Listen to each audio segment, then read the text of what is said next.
Before we jump into Q&A, Elon has some opening remarks. Elon? Thanks, Travis. So we've had a very exciting quarter. We're able to successfully launch Robotaxi, so providing our first drives with no one in the driver's seat with paying customers in Austin. And as some may have noted, we've already expanded our service area in Austin. It's bigger and longer, and it's going to get even bigger and longer. We were expecting to really greatly increase the Austin service area to well in excess of what competitors are doing, and that's hopefully in a week or so, couple weeks. Yeah, a couple of weeks. A couple of weeks or so, and then we're getting the regulatory permission to launch in the Bay Area, Nevada, Arizona, and Florida, and a number of other places. So as we get the approvals and we prove out safety, then we'll be launching autonomous ride-hailing in most of the country. And I think we'll probably have autonomous ride-hailing in probably half the population of the U.S. by the end of the year. That's at least our goal, subject to regulatory approvals. I think we'll technically be able to do it. So assuming we get regulatory approvals, it's probably addressing half the population of the U.S. by the end of the year. But we are being very cautious. We don't want to take any chances, and so we're gonna go cautiously. But the service areas and the number of vehicles in operation will increase at a hyper exponential rate. Some other notable things. Model Y in June became the best-selling car in Turkey, Netherlands, Switzerland, and Austria. It is, I believe, the best-selling car of any kind in the world still. Autonomy is a big factor there. So even without supervised, even with just supervised self-driving, it's a huge selling point. And it's worth noting that we do not actually yet have approval for supervised FSD in Europe. So our sales in Europe, we think, will improve significantly once we are able to give customers the same experience that they have in the US. This is, I think, a very important point to convey. And we've been working with our main country regulator, which is the Netherlands, and I think we're close to getting approval with the Netherlands. Then it's going to go to the EU. It's quite a Kafka-esque. In fact, Kafka had no idea that something like the EU could exist. Beyond Kafka-esque challenges with bureaucracy, but we will get the approvals, and I think we'll get some people in Europe will have an experience similar to that of the US in most of Europe. This year, hopefully, at least partially in this quarter. And then we also had some regulatory challenges in China, which we're hoping to unblock shortly, because we also cannot provide supervised FSD in China currently, but we hope to unblock that soon. That's another major. It really is the single biggest demand driver. And then within the US, as we get confident about safety in different geographic areas, we'll loosen up on how much somebody has to be laser focused, to have their eyes laser focused on the road. Because that's been a common complaint.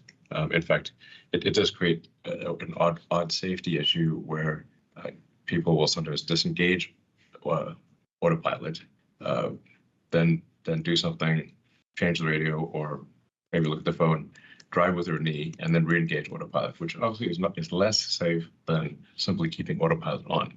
So anyway, that experience will improve in the next several weeks. Because of our focus on Austin with no one in the driver's seat, the production release of autopilot is actually several months behind what people experience on a Robotaxi in Austin. So now we have the Robotaxi in Austin launched. we'll be adding back those elements so that there will be a step change improvement in the autopilot experience for people outside of Austin. So this is really, as you can tell, this is very much sort of autonomy is the story. Like we need the physical product, without which you cannot have autonomy. But once you have the physical product, you need the autonomy is what amplifies the value to stratospheric levels. We also launched the Tesla Dyna, which has been a huge hit. It actually got worldwide attention, which is unusual for a Dyna. Dynas don't typically get headline news around Earth. But this is a pretty special Dyna, and if you're in the LA area, it's worth visiting. It's sort of a shiny beacon of hope in an otherwise sort of bleak urban landscape, frankly. So it's really quite a lovely experience. Great job by the Tesla team there. On the full self-driving front, continue talking about that. We're continuing to make significant improvements just with the software. So we're expecting to increase the parameter count. Actually, at this point, we think we can probably almost 10x the parameter. Yeah, roughly. Roughly 10x the parameter count. So this is actually a very tricky thing to do because as you increase the parameter count, you get choked on memory bandwidth. But we currently think we can 10x the parameter count from what people are currently experiencing. So not just a 4x, actually 10x increase in parameter count. So there's still a lot of improvement on the existing hardware to happen. Energy is growing really well, despite headwinds from tariffs and various supply chain challenges. The Megapack is expanding capacity quickly, and we have upgrades to the Megapack that will make it even better. And we had record Powerwall deployment again in Q2.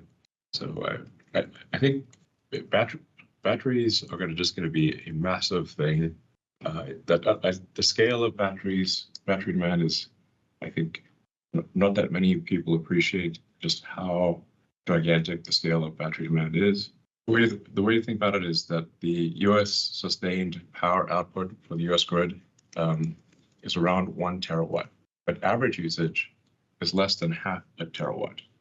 If you add batteries to the mix, you can run the power plants 24/7 at full capacity, thus more than doubling the energy output per year of the United States just with batteries. But that's again, big deal. It's a really big deal.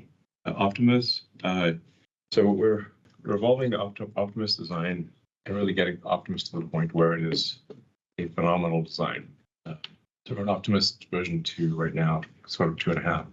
Optimus 3 is an exquisite design, in my opinion, and will be an incredible. As I've said many times before, we're predictive. It will be the biggest product ever. It's a very hard problem to solve. You have to design every part of it from physics first principles. There's nothing that's off the shelf that actually works.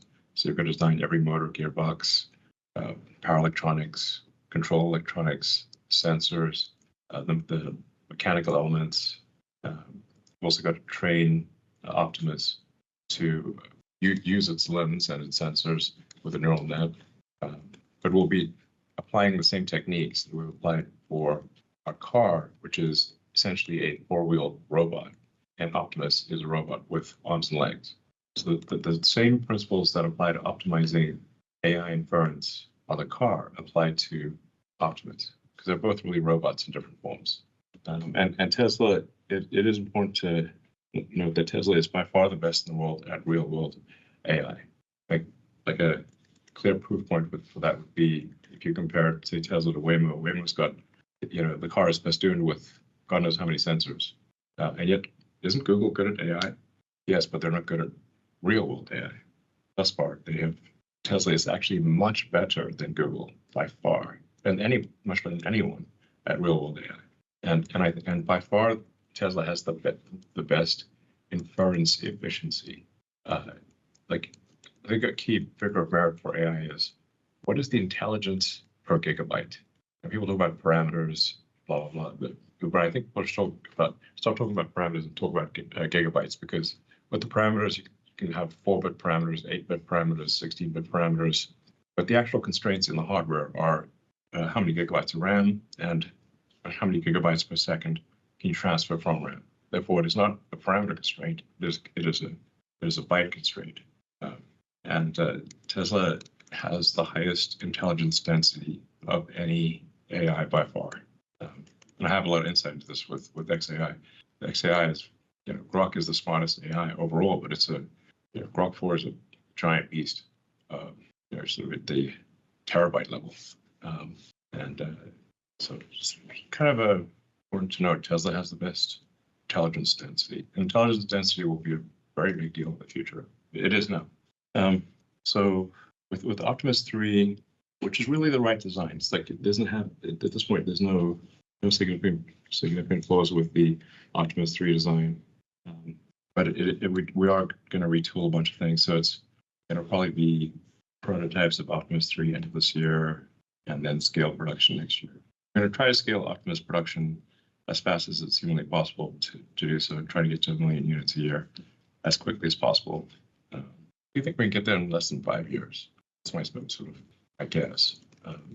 That's a reasonable aspiration, is 1 million units a year, 5 years. It seems like an achievable target. But in conclusion, so far 2025 has been a very exciting year. A lot of major milestones. We've made clear, demonstrable progress in autonomy that a lot of naysayers said we would not achieve. But it's worth noting that we have done what we said we were going to do. Doesn't mean we're always on time, but we get it done. And our naysayers are sitting there with egg on their face. So great progress by the Tesla team. And I do think if Tesla continues to execute well with vehicle autonomy and humanoid robot autonomy, it will be the most valuable company in the world. It's a lot of execution between here and there. It doesn't just happen. But provided we execute very well, I think Tesla has a shot at being the most valuable company in the world. Anyway, obviously, I'm extremely optimistic about the future of the company. Best way to predict the future is to make it happen, and we're making it happen here with the Tesla team. So I'd just like to say thanks to all of our supporters, and I think we've got an incredibly exciting future. Great. Thank you very much, Elon. And Vaibhav has opening remarks as well. Travis, as Elon mentioned, Q2 was an interesting quarter in a few respects. We started ramping up the production of the new Model Y at all our factories. We rolled out our Robotaxi service in Austin and delivered a car completely autonomously directly from the factory to the customer's home. It is a seminal point to get to this thing. I mean, it took a lot of effort, and I really want to thank everybody at Tesla to make this happen. It wasn't an easy thing to do, but we did it. It took time, but we've just begun the next phase for the company. The one big bill has a lot of changes that would affect our business in the near term. The first among those changes is the repeal of the IRA EV credit of $7,500 by the end of this quarter. Given the abrupt change, we have limited supply of vehicles in the US this quarter, as we have already within lead times to order parts to build cars. We've rolled out all our planned incentives already, and we'll start pairing them back as we start to sell them. If you're in the US and looking to buy a car, place your order now, as we may not be able to guarantee delivery orders placed in the later part of August and beyond. The bill also made changes to certain emission standards by reducing the amount of penalty to zero. This in turn will have an impact on the new sales of regulatory credits to other OEMs, and in turn will lead to lower revenues. While we've never planned our business around such sales, it will nonetheless impact our total revenues going forward. On the automotive product portfolio, the entire lineup is updated. Globally, we're seeing an increase in the number of test drives. We started the production of the lower cost model as planned in the first half of 25. However, given our focus on building and delivering as many vehicles as possible in the US before the EV credit expires, and the additional complexity of ramping a new product, the ramp will happen next quarter, slower than initially expected. One thing which is grossly underappreciated, and Elon talked about it, is that all our vehicles in the lineup are capable of autonomy. This is by far the biggest differentiator between us and the competition. Our vehicles top safety standard as is, but with FSD, they are and will continue to set a new standard for safety within vehicular transportation. We published our vehicle safety report earlier today, and you can see a car on FSD is 10x safer than the car not on FSD. We've started seeing an uptick in FSD adoption in North America in recent months, which is a very promising trend. And just to give you perspective, since the launch of, since we moved to version 12 of FSD, we've seen the adoption rates really increase. We've started seeing on the automotive revenue front, despite reduction in regulatory credit revenue, and the total automotive revenue increased by 19% sequentially, even though total deliveries only improved 14%. This was primarily due to an improved ASPs because of the new Model Y. This helped in improving margins sequentially as well, along with improved mix and higher fixed cost absorption, despite an increase in costs from tariffs. We started seeing the impact of tariffs in our P&L. Sequentially, the cost of tariffs increased around $300 million, with approximately 2/3 of that impact in automotive and rest in energy. However, given the latency in manufacturing and sales, the full impacts will come through in the following quarters, and so costs will increase in the near term. While we are doing our best to manage these impacts, we are in an unpredictable environment on the tariff front. The margins for the energy generation and storage businesses improved sequentially, while deployment reduced, primarily due to the ramp of Powerwall deployments at higher margins. We were able to achieve our highest gross profit for the business yet. Note that the overall deployments will continue to vary quarter to quarter. I think Elon covered this, that industrial storage will make a difference in this drive towards AI and data center growth. The energy requirements are increasing at a rapid scale as AI applications are very energy hungry. The quickest path to scale up energy is deploying storage. This is something that our customers have started realizing, and despite this business having the largest impacts from tariffs, we're seeing customers willing to accept some of the tariff impacts. The big bill has certain adverse impacts even for the energy business, most notably on the residential storage business due to the early expiration of consumer credits by the end of this year. The challenges of the storage business therefore remain both from the bill and from tariffs, and we're doing our best to try and manage through this, but we will see shifts in demand and profitability. The margins for our service and other businesses improves sequentially, primarily due to higher profits from supercharging and improvement in insurance and service center profitability. Operating expenses also grew sequentially as we continued our investment in AI projects, including additional expenses related to employee-related costs, including higher stock-based compensation and depreciation for AI compute. Our operating expenses, especially R&D related spend, will continue to grow. We believe even in the current environment, it is the right strategy to keep making investments in these areas to position us for the long term. Other income grew sequentially, primarily from the mark-to-market adjustment on Bitcoin holdings, which was $284 million gain in Q2, while being $125 million loss in Q1. Just want to remind people that this would keep creating volatility based on the Bitcoin pricing. While operating cash flows increased sequentially, so did our CapEx, resulting in $146 million of free cash flow. We continue to make investments in various aspects of manufacturing, like the Cybercab, semi lines, and other manufacturing spend, and the expansion of our AI initiatives. Our latest expectation for the year in terms of CapEx is in excess of $9 billion.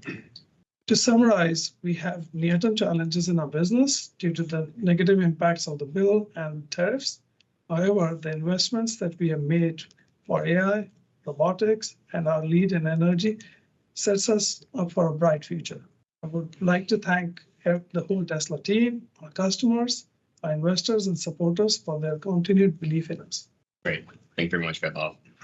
So now we're going to move on to say.com questions. The first question is, can you give us some insight how robotaxis have been performing so far? and what rate you expect to expand in terms of vehicles, geofence, cities, and supervisors. Yeah, Robotaxi has been doing great so far in Austin. Customers really love the experience. It's like super smooth, very safe, and like just a great experience overall. And we already did a first wave of expansion in Austin, and we'll continue to expand in Austin to probably more than 10x our current operating region. We're also testing in a lot of other cities, as Elon mentioned. The next thing to expand would be in the San Francisco Bay Area. We are working with the government to get approval here, and in the meanwhile, launch the service with the person in the driver's seat just to expedite, and while we wait for regulatory approval. We're also testing a lot of other cities in the US, including Florida, Nevada, etc. Great. Thank you very much, Ashok. The next question is, what are the key technical and regulatory hurdles still remaining for unsupervised FSD to be available for personal use? Can you provide a timeline? Well, we're certainly getting there. I think it'll be available for unsupervised personal use by the end of this year in certain geographies. We're just being very careful about it. So. This is not something which we want to rush. No. We want to make sure that everything is safe before we make it available broadly. Yeah, we're just being extremely paranoid. Yes. But I'm confident that by the end of this year, within a number of cities in the U.S., it'll be available to end users. Yeah, and for what it's worth, the same AI hardware in the Austin Robotaxi vehicles has some customer vehicles, and Right. we did deliver a car autonomously from the factory to a customer this quarter. Yes.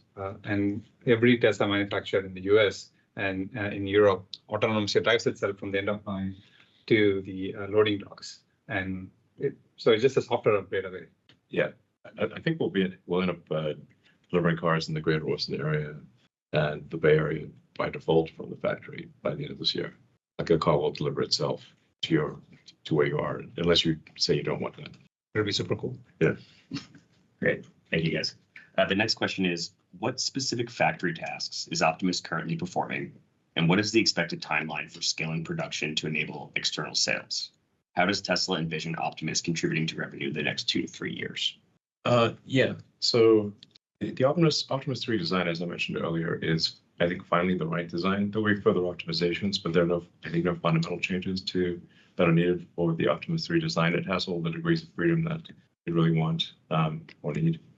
So we'll have prototypes of that in, 3 months, and then start tooling up production. We'll certainly start production on that in the beginning of next year. The production ramp is difficult. It's always difficult to predict the S-curve of a production ramp when something has got when everything is new, because the rate of production will move as fast as the least lucky and least competent element of the entire supply chain, as well as in internal processes. So the more new stuff that is in a product, the slower the ramp could be because of unexpected supply chain interruptions or mistakes made internally. It's much easier to predict sort of the end of the S-curve or late in the S-curve than the beginning of the S-curve. And the beginning of the S-curve of the production ramp is in any case not really material for revenue purposes. The beginning of the S-curve, you're always negative gross margin, and you're debugging a lot of issues. So that's why I feel like fairly confident in predicting things, or at least medium confident in predicting where we are in 5 years, but it's hard to predict where we are in a year or 2 years. So that's why I think 5 years, I think we could be at the, let me put this way, I'd be surprised if at the end of 5 years, 60 months from now, if we are not roughly making 100,000 Optimus robots a month in 60 months, I would be shocked. All right. Thank you very much. Next question is, can you provide an update on the development and production timeline for Tesla's more affordable models? How will these models balance cost reduction and profitability, and what impact do you expect on demand in the current economic climate? Well, I think Vaibhav did a good job of answering this question in his opening remarks. As we said, we started production in June, and we're ramping quality builds and things around the quarter. And given that we started in North America and that our goal is to maximize production with IRA cliff ending Q3. We're going to keep pushing hard on our current models to avoid complexity. Then fortunately, when that rolls away, we'll be ready with the new, more affordable models available for everyone in Q4. And the goal of those products was not to negatively impact revenue or gross margin, but just to make a car that everyone loves and wants at a more affordable price. Great, thank you, Lars. The next question is, can you talk about the benefits of Tesla investing in XAI? This is not the forum to discuss this topic. I mean, if there is something which we need to discuss, we'll discuss it separately. I think obviously, we're a publicly traded company. Shareholders are welcome to put forward any shareholder proposals that they'd like. I've recently encouraged that, and then have shareholders vote, and we'll act in accordance with the shareholder wishes. Great, thank you very much. The next question is, can you tell us a little bit more about what goes on in the Tesla design studio? Do you want me to take that one? We kind of generally say that what happens in the studio stays in the studio, and that earnings calls are not the place to disclose new product stuff. But we're working to make sure that we have an exciting future for Tesla in the product lineup. Yeah, there's a lot of exciting things happening in the design studio. It's not like static. And really what's going to happen over the next several years is a fundamental transformation of the company from a pre-autonomy world to a post-autonomy. And I'm working on a new master plan to articulate that Tesla team. And there will be some teething pains as you transition from a pre-autonomy to a post-autonomy world. But I think the future vision for Tesla is incredibly exciting and will profoundly change the world in a good way. This may sound like sort of hype or whatever, but I think let's just say if we execute on that plan effectively, which is you have to actually do that, Tesla will be the most valuable company in the world by far. Great, thank you. The next question is actually a duplicate on unsupervised FSD for customer vehicles, so we'll skip that. After that is, are there any news for hardware 3 users getting retrofits or upgrades? Will they get hardware 4 or some future version of hardware 5? I mean, what we want to do is we want to get unsupervised done on hardware 4 first. Once it's done, then we will go back and look at what we need to do with the hardware 3 cars.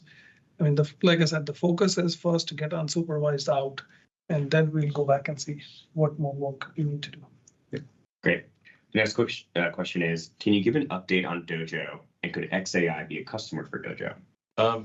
Dojo 2, we expect to have Dojo 2 operating at scale sometime next year, with scale being somewhere around 100K H100 equivalents.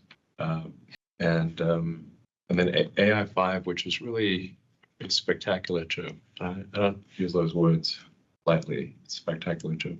The AI 5 chip will hopefully be in volume production around the end of next year. That has a lot of potential. I think thinking about Dojo 3 and the AI 6 inference chip, it seems like intuitively we want to try to find convergence there, where it's basically the same chip, but is used where we use, say, 2 of them in a car or an Optimus, and maybe a larger number on a board, like on a 512 on a board or something like that. If you want high bandwidth communication between the chips for serving, doing inference serving, that sort of seems like intuitively the sensible way to go. Great. The next set of questions have all actually been covered. So we'll end with how will the BBB elimination of tax credits for solar projects affect your sales pipeline for Megapack? Yeah, our sales pipeline is quite diversified across customers and market segments. So we aren't heavily weighted in Megapack projects that are paired with solar. And as we talked about in the opening remarks, we're seeing storage quickly being recognized for its ability to unlock grid efficiency and how quickly it can be deployed to help the grid. Additionally, although the recent bill was not favorable towards solar, we believe solar projects will still get built because the energy is necessary, the projects are well developed, and they're ready for execution. And there's really no alternatives in the near term given gas turbine lead time and pricing. We also continue to see growth in the data center segment and in standalone storage projects providing capacity to the grid in several markets across the US. Overall, we're forecasting a very strong second half of the year as we increase deployments. And lastly, we continue to invest heavily in U.S. manufacturing to mitigate policy and tariff impacts, expecting our first LFP cell manufacturing facility to be online by the end of the year and launching our third mega factory near Houston in 2026. Great. Thank you, Mike. We will now be moving to analyst questions. The first question comes from Emmanuel Rosner at Wolfe Research. Emmanuel, please feel free to unmute yourself whenever you're ready. Great. Thank you so much. Can you hear me? Yep. Thanks. So Ilan, are you able to share any KPIs with us in terms of the Robotaxi business? How many vehicles are you operating, miles driven autonomously, or the number of safety critical intervention? Just curious, how the rollout it generally is going, and any sort of like targets that you could share more broadly. Sure. Do you want to? Yeah, we have more than 7,000 miles operating in Austin area. It's just because service is new, we have a handful of vehicles right now, but then we are trying to expand the service in terms of both the area and also the number of vehicles both in Austin and other locations. So far, there's like no notable safety critical incidents. There, sometimes we have our own restrictions as to, for example, we restrict our speed limit to 40 miles per hour roads. And if the vehicle wants to go on like higher speed roads, we can stop the vehicle, but those are out of convenience as opposed to safety critical nature. So far, the service has been really well received, and we continue to expand on it. Great. And that, longer term, from an economics point of view, longer term, you've previously talked about working to drive down the cost per mile on the robotaxis, maybe towards 30 or 40 cents per mile over time. Now that your service is live, how should we think about the main milestones to getting there? Yeah, well, the Cybercab which is really optimized for autonomy. That I think has got probably sub 30 cent per mile potential over time, maybe 25. It's really like if you design a car from scratch to be a cost optimized robotic taxi like Cybercab. Like for example, we're not trying to make it corner like incredibly well like a Model 3 would, or Model S or even Model Y. Like it's got all of our cars that are driven by people are super fun to drive. They've got incredible acceleration, the incredible cornering capability.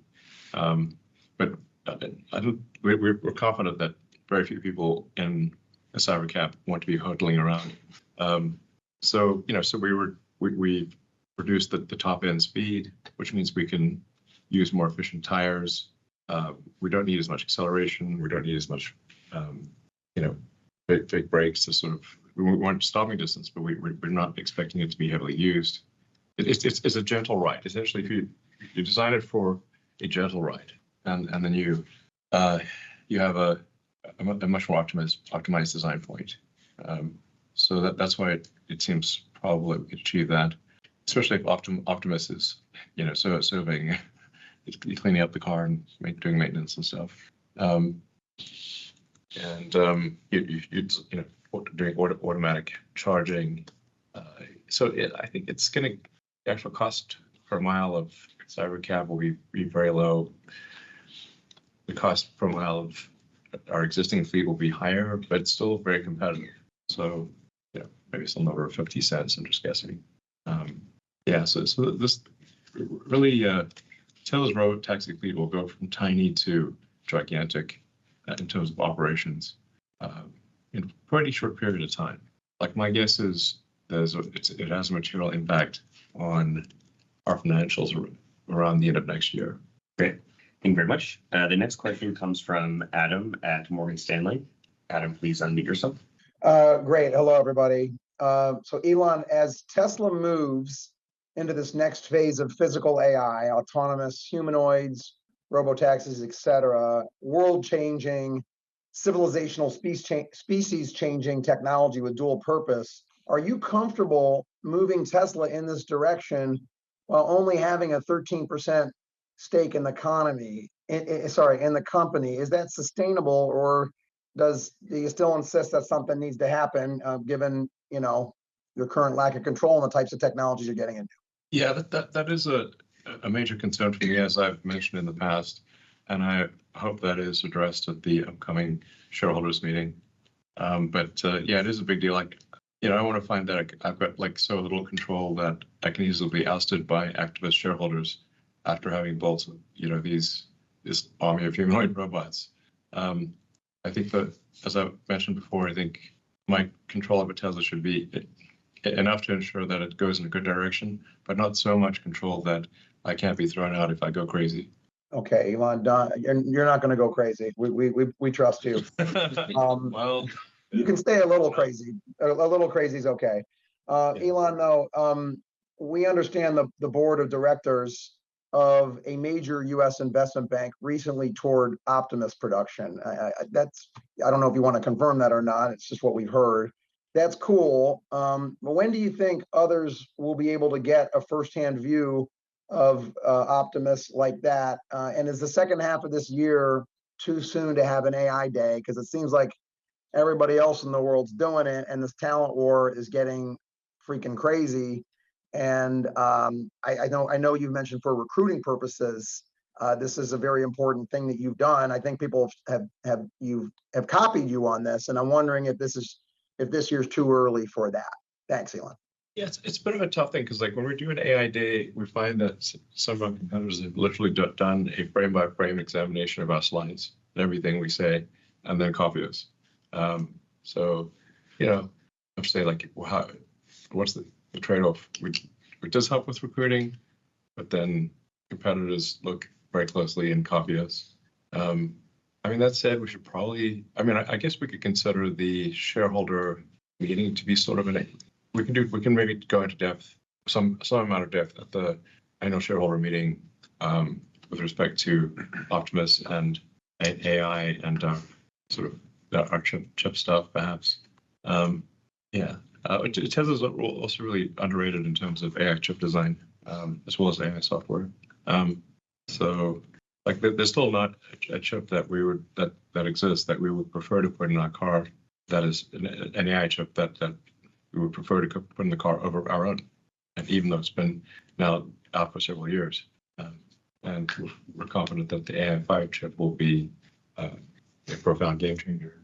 In fact, it's so powerful that we'll have to nerf it to some degree for markets outside of the US, because it blows way past the export restrictions.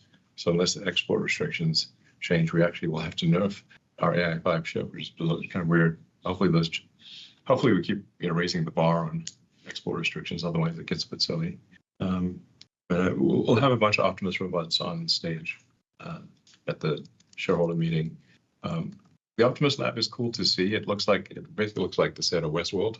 You could robots in various stages. Some of them are, in various stages of repair. Like, I don't know, some combination of like the Tatooine junkyard and Westworld. That's what it looks like. It's very cool. And Optimus is walking around the office here in Palo Alto. So just 24/7 is just walking around like it's normal. And you saw Optimus, like, the Tesla diner serving popcorn. So we'll go from a world where robots are rare to where they're so common that you don't even look up. Great. Thank you so much. The next question comes from Edison at Deutsche Bank. Edison, please unmute yourself. Edison, please go ahead and unmute yourself.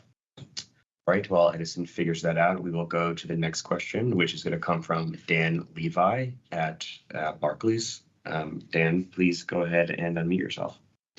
Great, thank you. Elon, you've talked about the opportunity to put non-Tesla owned vehicles into the Robotaxi network. Could you just talk about the gating factors to enabling that and what timeline we should expect on personally owned vehicles in the Robotaxi network? We haven't really thought hard about that. We need to make sure it works when the vehicles are fully under our control. It's kind of one step at a time here. We don't want to jump the gun.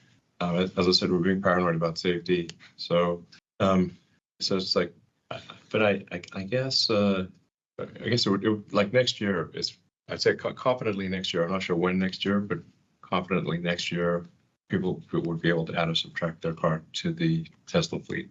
I mean, one thing to keep in mind is that we will have some criteria. Because like even when you put your car in an Uber or Lyft fleet, they go through a whole checklist process of making sure things are working. It's like an Airbnb or something Yes. like that, yeah. Yeah, so we will do something like that. Kind of vetting process. Yes.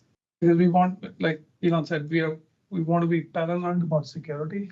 I mean, small things like tread on the tire can have an impact on safety. So that's why we would want to do some proper validation before we let other cars come in. Dan, do you have a follow-up? Yes, thank you.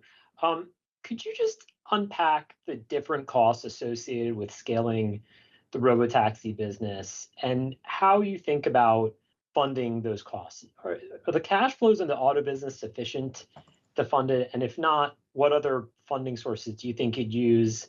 Would you just fund it off the balance sheet? Well, as soon as there is a clear cash flow stream associated with any product, you can debt finance it. And in the interim? I mean, in the interim, we will use our balance sheet, but like once we get to a certain scale in terms of recurring revenues, like Elon said, we could get into easily a BS kind of transaction to try and get funding. Great. Thanks so much. We will now move on to Mark from Goldman Sachs. Mark, please feel free to unmute yourself. Yes, good afternoon. Thank you very much for taking the questions. With the FSD trials that Tesla has been offering to consumers and the attention on self-driving more generally, are you able to comment more specifically on what you're seeing with FSD subscription trends and take rates and help us better understand how large FSD revenue may be currently? So we've definitely, like I mentioned it in my opening remarks, since we've launched version 12 of FSD in North America, we've definitely seen a marked improvement in the FSD adoption. And the other thing which we had also done last year is we did bring down the pricing and we made subscription much more affordable. So we have seen, 25% increase since that time. So, which is an encouraging trend, but honestly, we've just started the story around explaining the benefits of FSD. Like I said before, we released our vehicle safety report. Even if you don't believe in this, anything else, a car on FSD being 10x safer should be a motivator. Plus, the other thing is people don't realize even at $99 a month, it's like you're getting a personal chauffeur for almost $3.33 a day. And this is by far the biggest game changer, which I know we've been talking about it because part of it is we live and breathe it, but yeah, I feel most people still don't know. Yeah. The vast majority of people don't know it exists. And it's still like half of Tesla owners who could use it haven't tried it even once. They don't actually realize that. Obviously, this is something we want to educate them on. So we've got to, when they come in for service, we'll reach out to them, send them like videos of how to make it work. It's such a shocking thing. They don't think a car is capable of this. So you have to show them and get them comfortable with turning it on and off. It's so trivial, but it's like saying you've got a cat that can sing and dance, but it just looks like a normal cat. And you're like, until you see the cat sing and dance and talk, you assume it's just a cat. That's Tesla FSD. Yes. Our car is intelligent. And so what we're going to do, to Elon's point, we've been giving people free time to try the FSD, but we'll start giving more prompts to say, okay, this particular drive, try FSD. So that, because it's literally seeing is believing. Like Elon said, think of it like a cat. It looks like a normal cat, but this cat can sing and dance. Yeah. Same thing on It's FSD. intelligent. Great. Yeah. And the 25% comment was 25% increase in the penetration rate since we've seen the release of V12 and V13 in North America. Great. Thank you. Mark, did you have a follow-up question? Yeah, thanks, Travis.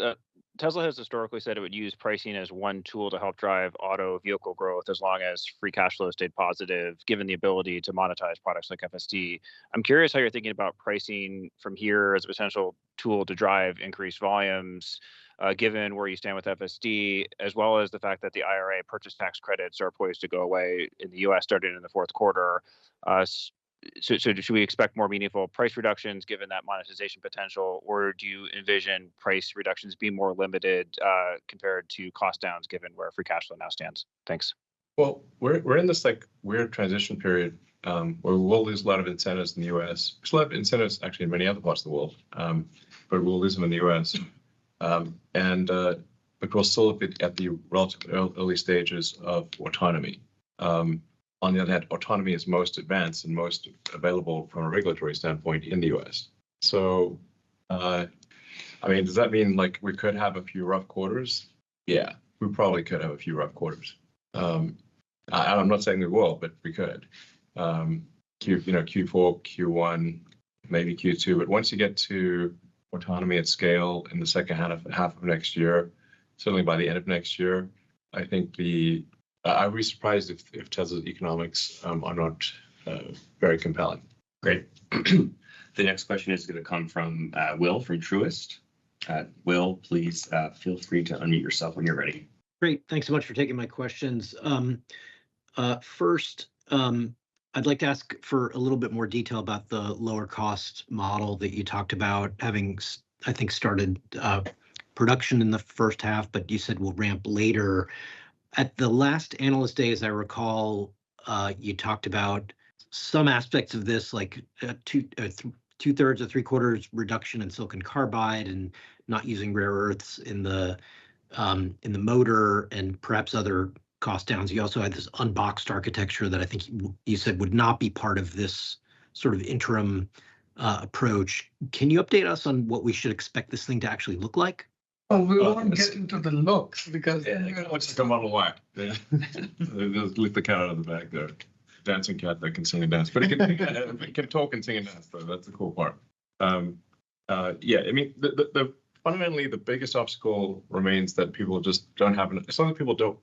The desire to buy the car is very high. Just people don't have enough money in their bank account to buy it. Literally, that is the issue. Not a lack of desire, but a lack of ability. So the more affordable we can make the car, the better. I think it will be a very big deal when people can release their car to the fleet and have it earn money for them, which, like I said, I feel confident in saying that'll happen next year in the US at least. And in the US, we're legally allowed, appropriate disclaimers, and that'll make the affordability dramatically greater. Just like you could if you have an Airbnb and you can rent out your home when you're not there, or rent out a guest room or guest house or something like that, the affordability of your home is much greater. Okay. Trying another topic then.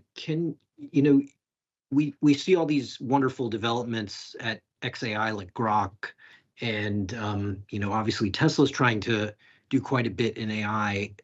Elon, how do you manage the division of efforts and recruiting and talent and capital between these two that seem like there's a very high potential that they can in fact compete? Well, they are doing different things here. The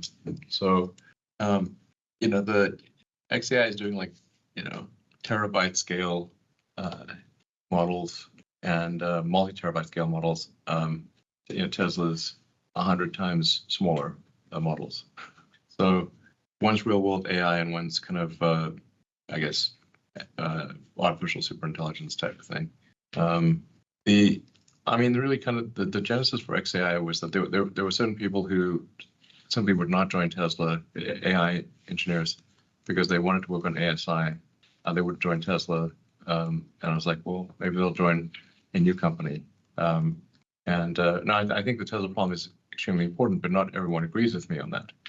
And so rather than have them join, OpenAI or Google or whatever, some other company, it's like, might as well have them create a company in that regard, which is XAI.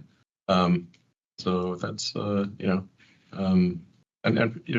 can make a decision. Do they want to work on like super intelligence at data center or real world AI. Kind of, they're both compelling problems, but some people want to work on one and some want to work on the other. Great. And unfortunately, that is all the time we have today. Thank you everyone so much for your questions, and we will see you next quarter.